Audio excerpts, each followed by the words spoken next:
que con el yombo doblao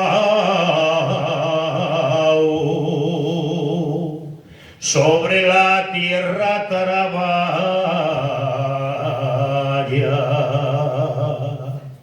Viva cantando el jilguero, saltando de rama en rama, y el martillo en mano recia al cabriñar la guadaña.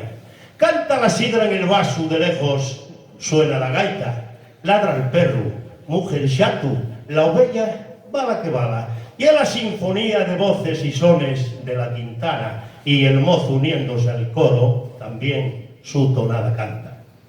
Montañes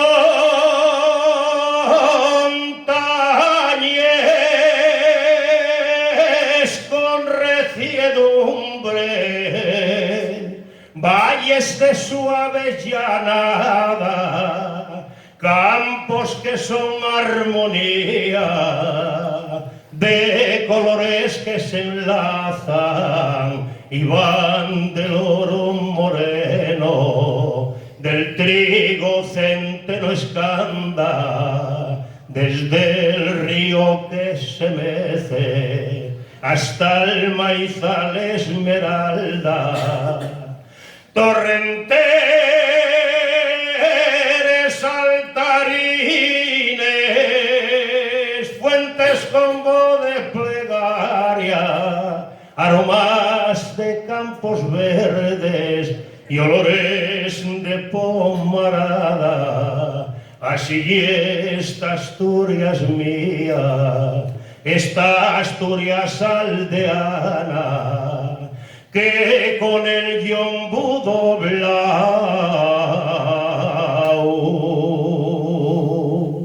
sobre la tierra traballa. Tiempo monumento al orrio y por bandera la gaita, y metida en una cueva en medio de la montaña, a la santina que adora, porque así